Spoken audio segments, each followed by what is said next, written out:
Chapter number 6 class 9 কলা বিষয়টো লৈছোঁ। তো কলা বিষয় প্ৰথমে আমি শিকোঁতে কিছুমান কলাৰ বিষয়ৰ কথা জানিব লাগিব। কলাটো হৈছে আমাৰ বিভিন্ন ধৰণৰ কোষৰ সমষ্টি। কোষসমূহ মিলি এটা কোষ কলা সৃষ্টি কৰে। যেনেকৈ মোৰ ইয়াত কলা লিখা আছে, একোটা নিৰ্দিষ্ট কাম সম্পন্ন কৰিবলৈ একে গঠন আৰু একে আকৃতি প্ৰকৃতি কোষৰ সমষ্টিক কলা বুলি কোৱা হয়। মনত ৰাখিব, কলা কাক কোৱা হয়? কোষৰ সমষ্টিক কলা বুলি কোৱা হয়। যেনে উদাহৰণ এটা লৈছোঁ, প্ৰাণী ক্ষেত্ৰত চলনৰ কাৰ্যৰ বাবে পেশী কলা সংকোচন প্ৰসাৰণৰ কাৰ্য সম্পাদন কৰে।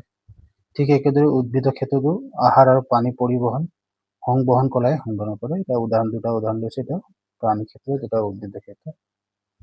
কিছুমান কলাৰ উদাহৰণ লৈছোঁ আমি, তেজ, জাইলেম, পেশী আৰু আচ্ছাদক, এইবিলাক হৈছে আমাৰ কলাৰ উদাহৰণ। ইয়াত আমি প্ৰশ্নাৱলী 1 নম্বৰ আৰু 2 নম্বৰ প্ৰশ্ন, প্ৰথম পেজ নম্বৰ 69 প্ৰশ্নাৱলীৰ আমি কলা কি তাৰ বিষয়ে লিখি দিয়া হৈছে। তোমালোকে চাই মেলি লিখি ল'বা।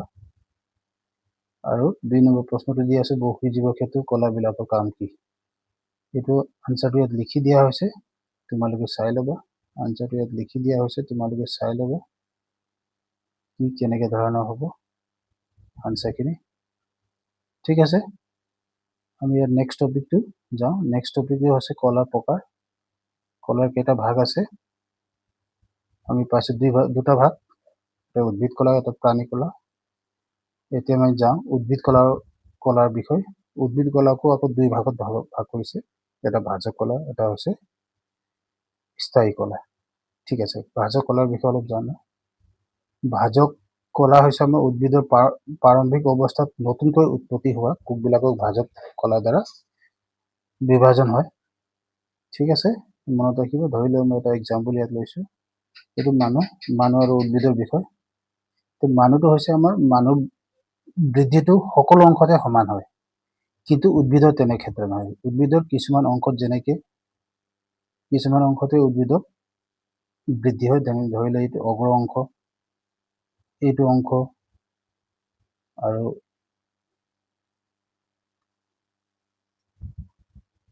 এইবিলাক অংশত সিহঁতৰ বৃদ্ধি হয়। মনত ৰাখিব, উদ্ভিদৰ অংশটো এটা নিৰ্দিষ্ট অংশতহে বৃদ্ধি হয়, কিন্তু মানুহৰ ক্ষেত্ৰত নহয়।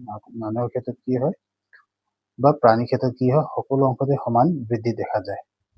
ঠিক আছে, মন কৰিবা। সেইকাৰণে আমি কি কৰোঁ, উদ্ভিদৰ স্থান অনুসৰি ভাজক কলা 3 প্ৰকাৰ দিয়া আছে। এটা হৈছে আমাৰ অগ্ৰস্থ ভাজক কলা, যাক ইংলিছত কোৱা হয় এপিকেল মেৰিষ্টেম। 2 নম্বৰটো আমাৰ দি আছে নিৱেশিত ভাজক কলা, যাক ইংলিছত কোৱা হয় ইণ্টাৰকেলাৰী মেৰিষ্টেম। আৰু 3 নম্বৰত দি আছে পাৰ্শ্ব ভাজক কলা, যাক লেটাৰেল মেৰিষ্টেম বুলি কোৱা হয় ইংলিছত। ঠিক আছে, প্ৰথম আমি অগ্ৰস্থ ভাজক কলাৰ বিষয়ে জানো। অগ্ৰস্থ ভাজক কলাৰ বিষয়ে জনাৰ আগতে আমি ইয়াত অকণমান চিত্ৰটো চাই লওঁ। চিত্ৰত আমাক কি দিয়া আছে? চিত্ৰত আমাক দিয়া আছে যে এই অগ্ৰস্থ ভাজক কলাত কি হয়, এই অগ্ৰ অংশ, ধৰি লোৱা ইয়াত এটা এক্সাম্পল দিয়া আছে, এইটো অগ্ৰ অংশ, এইটো আৰু শিপাৰ অগ্ৰ অংশ, এইবিলাক অংশত অগ্ৰস্থ ভাজক কলাই বৃদ্ধি কৰে। ঠিক আছে, তেনেহ'লে আমি অকণমান জানি লওঁ অগ্ৰস্থ ভাজক কলা মানে কি হয়। এইবিলাক কলা কি হয়, উদ্ভিদৰ কাণ্ড আৰু শিপাৰ একেবাৰে অগ্ৰ অংশত দেখিবলৈ পোৱা যায়। শিপা আৰু কাণ্ডৰ একেবাৰে অগ্ৰ অংশত। ইয়াত মই উদাহৰণ দিয়া আছে, উদাহৰণটো কি দিয়া আছে, এইটো অংশত, এইবিলাক অগ্ৰ অংশত সিহঁতে বৃদ্ধি হয়, আৰু এইটো কাণ্ডৰ কি আছে, অগ্ৰ অংশত দেখা দিছে। এই দুটা হৈছে আমাৰ অগ্ৰস্থ অংশৰ বৃদ্ধি হোৱা ঠাই, স্থানবিলাক। ঠিক আছে, ইয়াৰ এটা কাৰ্য লৈ লওঁ। কাৰ্য কি? অগ্ৰস্থ ভাজক কলাৰ কাৰ্যটো হৈছে আমাৰ উদ্ভিদৰ কাণ্ড আৰু শিপা অগ্ৰ অংশৰ দৈৰ্ঘ্যটো বৃদ্ধিত সহায় কৰে। মনত ৰাখিব, উদ্ভিদৰ কাণ্ড আৰু শিপাৰ অগ্ৰ অংশৰ দৈৰ্ঘ্য বৃদ্ধিত সহায় কৰে। এই কাৰ্যটো মনত ৰাখিব, কেতিয়াবা এক্সামত লিখিব দিয়ে। ঠিক আছে, আমি নেক্সট পইণ্টলৈ যাওঁ। নেক্সট পইণ্টটো হৈছে আমাৰ কি, নিৱেশিত ভাজক কলা। তো এই কলাবিলাক আমাৰ পাতৰ ঠাৰিৰ গুৰিত বা গছৰ গাঁঠিৰ কাষতে দেখিবলৈ পোৱা যায়। ধৰি লওক ইয়াত চিত্ৰটো দিয়া আছে তোমাৰ এইবিলাক অংশ চিত্ৰত আমাৰ দিয়া আছে। এইটো অংশটো ইয়াত দেখুৱাই দিছো, এইটো অংশ আৰু এটা এইবিলাক অংশত দেখিবলৈ পোৱা যায় গাঁঠি। এইবিলাক অংশত সাধাৰণতে আমি নিৱেশিত ভাজকলাটো দেখিবলৈ পাওঁ। ঠিক আছে, তো মই ইয়াত কি লিখিছো নিৱেশিত ভাজকলাৰ বিষয়। এই কলা উদ্ভিদৰ পাতৰ ঠাৰিৰ গুৰিত বা গা গছৰ গাঁঠিৰ কাষত থাকে বুলি লিখিছো। আৰু ভালকে চাই ল'বা, চিত্ৰ দিয়া হৈছে, চিত্ৰটো চাই ল'বা। ঠিক আছে, ইয়াৰ কাৰ্যটো চাই লওঁ। এই কাৰ্যটো হৈছে ই গছৰ গাঁঠিৰ দৈৰ্ঘ্য বৃদ্ধিত সহায় কৰে। মনত ৰাখিবা, কামবিলাক ইম্পৰ্টেণ্ট হয়, এই কামবিলাক তোমালোকে মনত ৰাখিবা। গছৰ গাঁঠিৰ দৈৰ্ঘ্য বৃদ্ধিত সহায় কৰে, গাঁঠিবিলাক বৃদ্ধি কৰাত সহায় কৰে, মনত ৰাখিবা। আৰু এটা টপিক আছে, সেইটো হৈছে পাৰ্শ্বীয় ভাজক কলা। এই ভাজক কলাক কি বুলি কয়? কেম্বিয়াম বুলিও কোৱা হয়। চাই লওঁচোন এই চিত্ৰটো। পাৰ্শ্বীয় ভাজক কলাৰ চিত্ৰটো হৈছে, ইয়াত দুটা দিয়া আছে। এইটো কেম্বিয়াম মানে এই অংশটো যদি মই এই অংশত এটা অংশ যদি কাটি লোৱা যায়, কাটি ল'লে এনেকৈ দেখিবলৈ পোৱা যায়। এইটো অংশক, এইটো যোনটো ইয়াত ৰেড চিন দিয়া আছে, এই অংশটোক কোৱা হয় কেম্বিয়াম। সেইকাৰণে পাৰ্শ্বীয় ভাজক কলাক কি বুলি কোৱা হয়? কেম্বিয়াম বুলি কোৱা হয়। মনত ৰাখিবা, কেম্বিয়াম বুলি কোৱা হয়। ইয়াৰ কাৰ্যটো চাওঁ। কাৰ্যটো সেই কাণ্ডৰ কলেবৰ বা পৰিধিৰ বৃদ্ধিত সহায় কৰে। মনত ৰাখিব, কাণ্ডবিলাক যে এই কাণ্ডবিলাকৰ সিহঁতৰ পৰিধিবিলাক কি কৰে? বৃদ্ধিত সহায় কৰে। মনত ৰাখিবা, এইটো হৈছে আমাৰ পাৰ্শ্বীয় ভাজক কলাৰ কাম। ঠিক আছে, এই কাৰ্যবিলাক তোমালোকে মনত ৰাখিবা। প্ৰতিটো ভাগৰে এটা এটা কাৰ্য দিয়া আছে। এই কাৰ্যবিলাক তোমালোকে মনত ৰাখিবা, তেতিয়া তোমালোকৰ পৰীক্ষাৰ কাৰণে সুবিধা হ'ব। এই টপিকবিলাক পঢ়ি গ'লে, এই নোটছ দিয়াবিলাক পঢ়ি গ'লে তোমালোকে ধুনীয়াকৈ পঢ়িব পাৰিবা, লিখিব পাৰিবা। ঠিক আছে, ইয়াৰ পিছৰ ভাগটো আহোঁ আমি। আমাৰ উদ্ভিদ কলাক আমাক কেইটা ভাগত ভাগ কৰা হৈছিল? দুটা ভাগত। কি কি আছিলে? এটা আছিলে ভাজক কলা, এটা আছিলে স্থায়ী কলা। ঠিক আছে, এতিয়া আমি যাওঁ স্থায়ী কলালৈ। স্থায়ী কলালৈ কি দিয়া আছে চাই লওঁচোন। স্থায়ী কলাৰ বিষয়ে ইয়াত লিখা হৈছে। স্থায়ী কলা হৈছে ভাজক কলাই যেতিয়া বিভাজন ক্ষমতা হেৰুৱায়, তেতিয়া ইহঁতি স্থায়ী কলালৈ পৰিৱৰ্তন হয়। যেতিয়া ভাজক কলাটো সিহঁতৰ বিভাজন যেতিয়া কমপ্লিট হৈ যায়, যেতিয়া মেচিয়ৰ হৈ যায় বস্তুটো, তেতিয়া কি হয়? সিহঁতি বিভাজন আৰু নকৰা হৈ যায়। যদি সিহঁতি বিভাজন যদি নকৰা হৈ যায়, সিহঁতৰ কোষবিলাক কি হ'ব? স্থায়ী কলালৈ পৰিৱৰ্তন হ'ব। তাৰপিছত স্থায়ী কলাৰ কি হ'ব? গঠন কৰি স্থায়ী কলাৰ দৰে কাম কৰিব। স্থায়ী কলাৰ থকা কোষবিলাকৰ দৰে কাম কৰিব। ঠিক আছে, আমি এতিয়া চাই লওঁ স্থায়ী কলাৰ ভাগ। স্থায়ী কলাৰ ভাগ দুটা আছে, সৰল স্থায়ী কলা আৰু জটিল স্থায়ী কলা। ঠিক আছে, প্ৰথমে আমি চাই লওঁ সৰল স্থায়ী কলা কাক কোৱা হয়। এই সৰল স্থায়ী কলাবিলাক হৈছে আমাৰ একেবিধ কোষেৰে গঠিত হ'ব লাগিব, বা দেখা থাকে ইটো সিটোৰ লগত একেই হ'ব লাগিব। তেনেকুৱা কোষবিলাকক আমি সৰল স্থায়ী কলা বুলি ক'ব পাৰিম। আকৌ সৰল স্থায়ী কলাক তিনিটা ভাগত ভাগ কৰিছে, পেৰেনকাইমা, পলেনকাইমা আৰু স্ক্লেনকাইমা। ঠিক আছে, সৰল স্থায়ী কলাৰ ভাগ আৰু তিনিটা পাইছো। এই ভাগবিলাক তোমালোকে মনত ৰাখিবা, পৰীক্ষাৰ কাৰণে সুবিধা হ'ব। ঠিক আছে, এতিয়া আমি পেৰেনকাইমাৰ বিষয়ে পঢ়োঁ। পেৰেনকাইমা পঢ়াৰ আগত আমি অলপমান চিত্ৰটো চাই লওঁ। এইবিলাক চিত্ৰ, এইটো চিত্ৰটো হৈছে তোমাৰ পেৰেনকাইমাৰ চিত্ৰ। এইবিলাক হৈছে কোষবিলাক দেখুৱাইছে। এই কোষবিলাক পাতল আৰু সিহঁতৰ মাজত যিবিলাক অংশ আছে, এইবিলাক মাজৰ অংশবিলাক, এইবিলাক অলপ গেপিং থকা নিচিনা লাগিছে, যাক আমি কোষ মধ্যৱৰ্তী স্থান বুলি ক'ব পাৰি। বা ঠিক আছে, নেক্সট আমি চিত্ৰটো চালো, এবাৰ ইয়াৰ বিষয়ে চাওঁ। এইবিলাক কলাৰ কোষবেৰবিলাক পাতল আৰু সিহঁতি জীৱিত বা সজীৱ বুলি কোৱা হয়। সিহঁতি জীৱিত কোষ বুলি ক'ব পাৰি।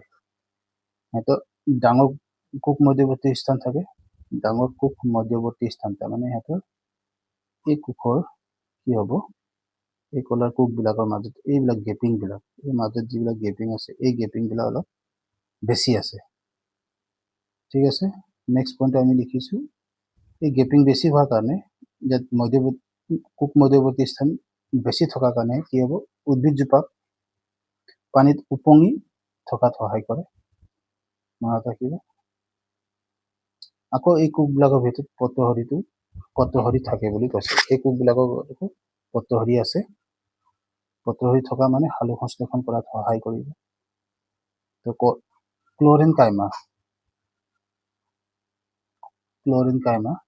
পেৰেন কাইমাক আমি ক্ল'ৰেন কাইমা বায়ু কলা বা এৰেন কাইমা বুলি ক'ব পাৰি। মনত ৰাখিব, পেৰেন কাইমাক আমি ক্ল'ৰেন কাইমা বা বায়ু কলা বা ইংলিছত ইয়াক এৰেন কাইমা বুলি কোৱা হয়।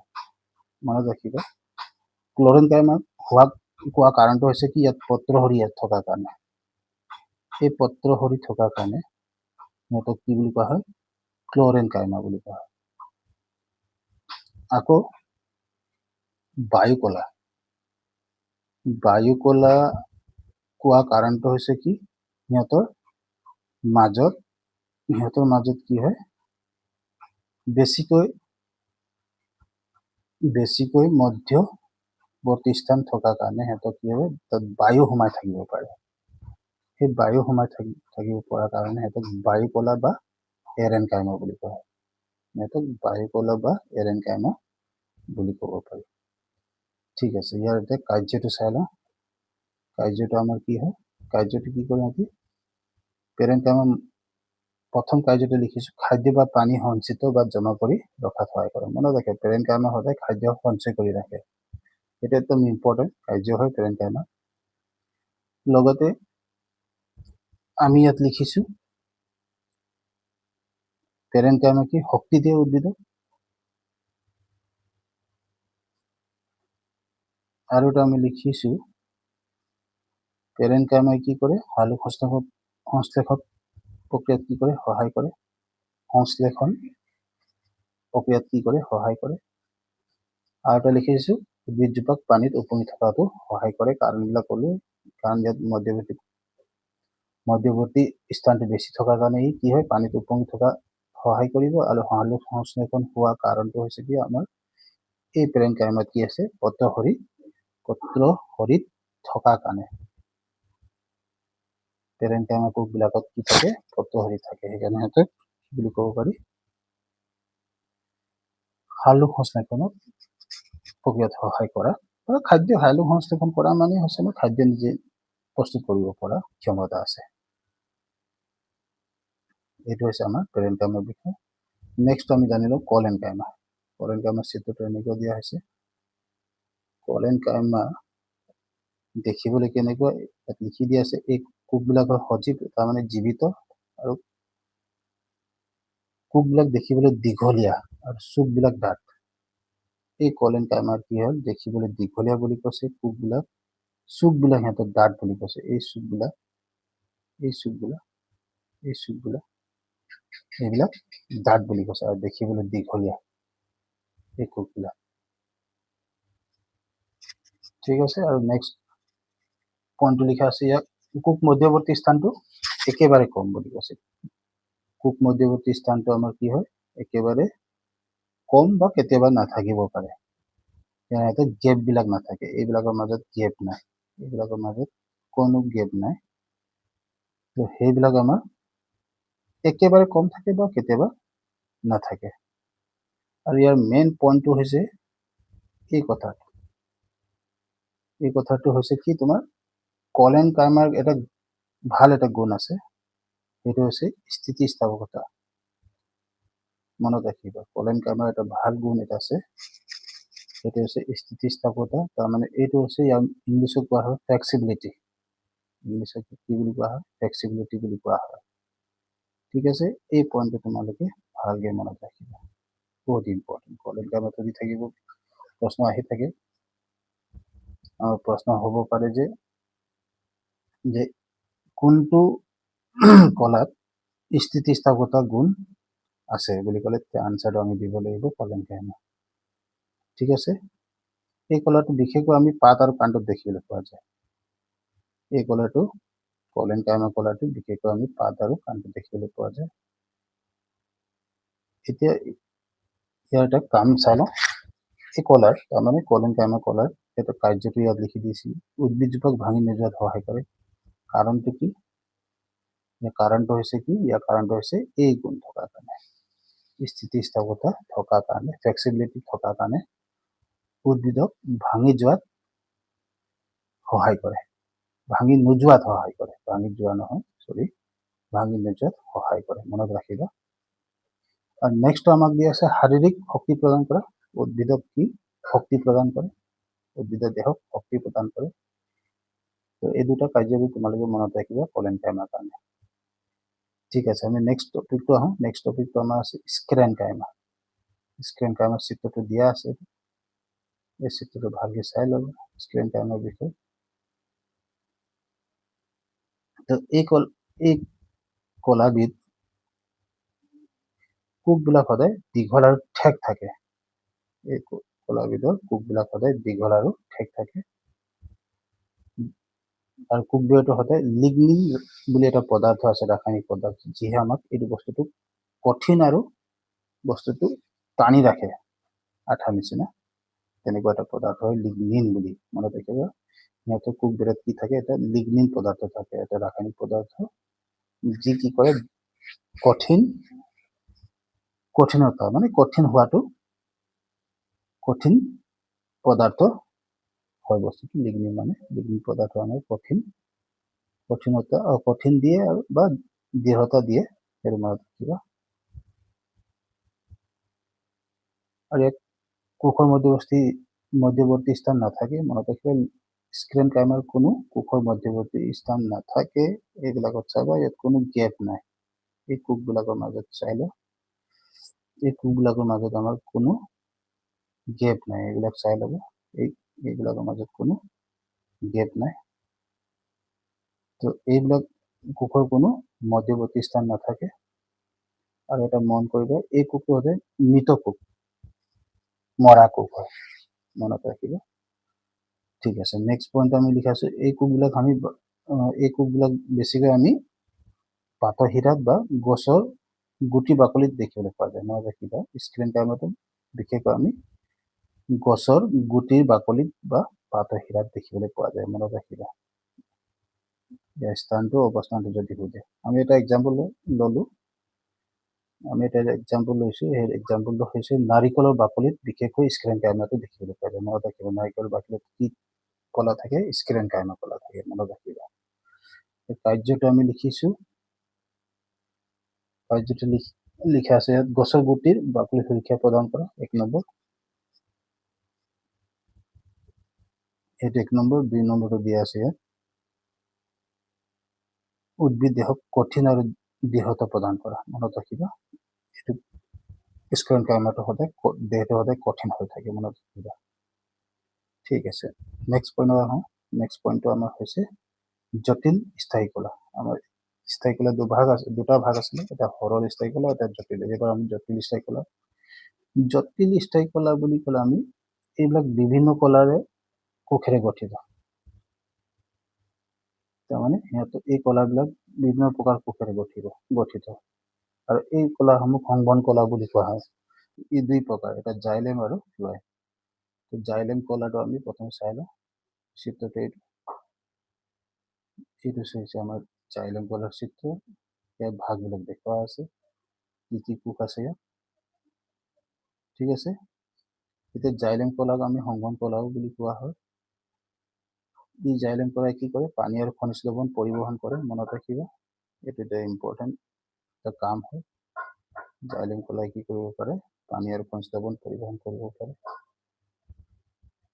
আৰু ইয়াৰ পৰিবহন গতি ঊৰ্ধ্বমুখী, সদায় ওপৰ ফালে ইয়াৰ গতি কৰে। তাৰমানে গছৰ সদায় ওপৰ ফালে গতি কৰে। সিহঁতি এনেকে গছৰ সদায় ওপৰ ফালে গতি কৰে, এনেকে ওপৰ ফালে যায় বস্তুখিনি। যিকোনো খাদ্য, খনিজ লৱণ, পানী, এইবিলাক চব ওপৰ ফালে গতি কৰাৰ কাৰণে সিহঁতক ঊৰ্ধ্বমুখী বুলি কোৱা হয়। ঠিক আছে, নেক্সট পইণ্টটো লিখা আছে কুকবেৰখন ডাঠ আৰু প্ৰায়বিলাক কুক কি হয় ইয়াত মৃত কুক বুলি কোৱা হয়। এতিয়া এই জাইলেম কলাত থাকে কি কি? এটা ট্ৰেকাইট, নলিকা, জাইলেম পেৰেনকাইম আৰু কাছতন্ত্ৰ বা জাইলেম পেৰেনকাইমা বুলি কোৱা হয়। এইবিলাকৰ দ্বাৰা গঠিত হয় এই কলাটো। এইবিলাকক কোৱা হয় ট্ৰেকাইট, এইটো নলিকা, এইটো জাইলেম পেৰেনকাইমা আৰু এইটো কোৱা হয় জাইলেম তন্তু। এতিয়া আমি অলপ বিষয় পঢ়িম ট্ৰেকাইট বা নলিকা। এইবিলাক দেখিবলৈ কেনেকৈ থাকে? চুঙা আকৃতি আৰু এই ট্ৰেকাইট আৰু নলিকাবিলাক মৃত কোষ। এইবিলাকৰ কোষ সদায় মৃত হয়। চিত্ৰটো চাই লওঁ। চিত্ৰটো হৈছে আমাৰ এই দুটা ট্ৰেকাইট আৰু নলিকা। এই দুটা কোষটো হৈছে আমাৰ মৃত কোষ। মনত ৰাখিব জাইলেমৰ ট্ৰেকাইট আৰু নলিকা এই দুইটা আমাৰ মৃত কোষ। আৰু কাৰ্য দিয়া আছে ট্ৰেকাইট আৰু নলিকাৰ কাৰ্য কি? ইয়ে কি কৰে? ট্ৰেকাইট আৰু নলিকাই কি কৰে? পানী আৰু খনিজ লৱণ পৰিবহন কৰে। তাৰপিছত নেক্সট পইণ্টটো আহিব জাইলেম পেৰেনকাইমা। পেৰেনকাইমা বুলি ক'লে মনত ৰাখিব পেৰেনকাইমা বুলি ক'লে পেৰেনকাইমা য'ত লিখা থাকে পেৰেনকাইমা বুলি ক'লে সদায় খাদ্য সঞ্চয় কৰাত সহায় কৰে। মনত ৰাখিব পেৰেনকাইমা থাকিলে সদায় খাদ্য সঞ্চয় কৰাত সহায় কৰে। নেক্সট পইণ্ট আহিব আমাক কাছতন্ত্ৰ বা জাইলেম পেৰেনতন্ত্ৰ। ই কি কৰে? উদ্ভিদ দেহক শক্তিশালী বা শক্তি দিয়ে বা দৃঢ়তা দিয়ে, সেইবিলাক প্ৰদান কৰে। আকৌ ইও কি হয়? এটা মৃত কোষ। আমাৰ নেক্সট টপিকটো আহিব আমাৰ ফ্লয়েম বিষয়। ফ্লয়েমটো আমি যাওঁ। ফ্লয়েমটো হৈছে আমি প্ৰথম চিত্ৰটো চাই লওঁ। ফ্লয়েমৰ কিছুমান কোষ আছে, সেইবিলাক আমি জানিলোঁ। প্ৰথম ফ্লয়েম কলাক কি বুলি কয়? সংবহন কলা বুলি কোৱা হয়। ফ্লয়েম কলাই কি কৰে? খাদ্য পৰিবহন কৰে। এই কথাটো ইম্পৰ্টেণ্ট হয়। ফ্লয়েম কলাইবিলাকে খাদ্য পৰিবহন কৰে, কিন্তু জাইলেম বিলাকে কি কৰিছিলে? জাইলেম কলাই কৰিছিলে আমাৰ পানী আৰু খনিজ লৱণ পৰিবহন কৰিছিলে। আৰু এইমাত্ৰ আমি পালো ফ্লয়েম কলাই কি কৰে? ফ্লয়েম কলাই সদায় মনত ৰাখিব খাদ্য পৰিবহন কৰে। আৰু ইয়াৰ পৰিবহন কৰা গতিটো উভয়মুখী। মনত ৰাখিব উভয়মুখী, দুইফালে গতি কৰে। এনেকৈ গছৰ দুইফালে গতি কৰে। এনেকেও যায় ইয়াত পাত যদি ইয়াত এনেকে যদি আমি আকৌ ইয়াৰ পৰা আমাক এনেকে আহে ওপৰফালেও যাব, এই চাইডতো আহিব। এইটো নহয় যদি পাতত যদি ফুলৰ কলা যদি খাদ্য প্ৰস্তুত কৰে, সেই খাদ্যবিলাক আমাৰ কি হ'ব? এই চাইডতো গতি কৰিব, ওপৰ ফালেও গতি কৰিব। সেইকাৰণে সিহঁতক উভয়মুখী বুলি কোৱা হয় গতিটো। জাইলেম কলাত থাকে কি কি আমি জানিলো। জাইলেম কলাত আমাৰ থাকে চালনী নলিকা, সংগী কোষ, ফ্লয়েম পেৰেনকাইমা আৰু এটা ফ্লয়েম তন্তু। এইবিলাক কোষেৰে গঠিত। এতিয়া আমি চালনী নলিকাৰ বিষয়ে অলপ জানিলো। চালনী নলিকা হৈছে এটা চুঙা আকৃতি কোষবেৰবিলাক ৰন্ধ্ৰযুক্ত। এই চালনী নলিকাই কি কৰে? খাদ্যত পৰিবহন কৰাত সহায় কৰে। আমাৰ নেক্সট পইণ্টটো আহিব আমাৰ ফ্লয়েম পেৰেনকাইমা। য'ত পেৰেনকাইমা থাকে, সিহঁতে সদায় খাদ্য সঞ্চয় কৰাত সহায় কৰে। মনত ৰাখিব। আৰু ফ্লয়েম তন্তু কি হয়? উদ্ভিদৰ দেহক শক্তি প্ৰদান কৰে। আৰু মনত ৰাখিব ই সদায় কি হয়? মৃত হয়। তেনেহ'লে আমি ফ্লয়েম কলাত পালো যে এটা মৃত কোষ পালো, সেইটো হৈছে ফ্লয়েম তন্তু। বাদ বাকী আমাৰ কি হয়? জীৱিত। মনত ৰাখিব বাদ বাকীখিনি আমাৰ জীৱিত, কিন্তু ফ্লয়েম তন্তুটো সদায় মৃত। মনত ৰাখিব ফ্লয়েম তন্তুটো হৈছে মৃত কোষ। এইটো হৈছে আমাৰ চিত্ৰ, জাইলেম আৰু ফ্লোয়েমৰ চিত্ৰ ইয়াত দিয়া আছে কিতাপত নিচিনা। এইবিলাক চাই ল'ব তোমালোকে। লগতে ইয়াত প্ৰশ্নাৱলী পেজ নম্বৰ 74 কিছুমান উত্তৰ লিখি দিয়া হৈছে, চাই ল'বা তোমালোকে। বিভিন্ন প্ৰকাৰৰ শৰ্কৰা সামগ্ৰীৰ নাম লিখিব কৈছে, লিখি দিছো। অগ্ৰস্ত বাচক কলা ক'ত পোৱা যায় এইটো দিয়া আছে, ক'ত পোৱা যায় মোক ক'লোৱে। কোনবিধ এইটো ইয়াত প্ৰশ্ন এটা বনিছে, কোনবিধ কলাই নাৰিকলৰ বাকলিখনত গঠন কৰে, কোনবিধ কলাই নাৰিকল বাকলিখন গঠন কৰে, এতিয়া প্ৰশ্নটো আহিছে। এনেকুৱা প্ৰশ্নবিলাক হ'ব, 1 নম্বৰীয়া প্ৰশ্নবিলাক। আনসাৰটো লিখিছো স্ক্ৰীন টাইমৰ, মই অথনি ক'লো নাৰিকলৰ বাকলি ভাজা স্ক্ৰীন টাইমৰ কলা এটা থাকে বুলি। নেক্সট 4 নম্বৰ প্ৰশ্নটো তোমালোকক দিয়া আছে, ফ্লোয়েম কলাৰ কিহেৰে গঠিত আমি গম পালো। ফ্লোয়েম কলা হৈছে এইবিলাক চালন নলিকা, সংযোগ কোষ, ফ্লোয়েম পেৰেণ্টম, ফ্লোয়েম তন্তু, এইবিলাকে কোষেৰে গঠিত। এইবিলাক হৈছে, এইবিলাক প্ৰশ্ন আনসাৰ লিখি দিয়া আছে, তোমালোকে চাই মেলি লিখি ল'বা। আজি আমি ডিছকাছ কৰিলো কিহৰ বিষয়ে, কলাৰ উদ্ভিদৰ বিষয়ে। উদ্ভিদখিনি ডিছকাছ কৰিলো, আৰু প্ৰাণীখিনিৰ কাৰণে আমি নেক্সট ভিডিঅ'ত মই প্ৰাণীখিনি গোটেই যিমান আছে চব কৰাই দিম, লগতে তোমালোক কুৱেশ্যন আনসাৰো কৰাই দিম, চিন্তা নকৰিবা। ঠিক আছে, এইটো হৈছিলে আমাৰ উদ্ভিদ বিষয়। কলাৰ উদ্ভিদ বিষয়টো আজি আমি পঢ়িলো, এইবিলাক অলপ চাই ল'বা কেনেকৈ লিখা আছে কি হ'লে। এই টপিকবিলাক মই লিখি দিছোঁ, এই টপিকবিলাক তোমালোকে ভালকৈ পঢ়িলে আৰু কিতাপটো পঢ়িবই নালাগে, ইমান সহজ ভাষাৰে লিখি দিয়া হৈছে। অ'কে, ঠিক আছে, আজিৰ কাৰণে তেনেহ'লে ইয়াতে সামৰিছোঁ। Thank U.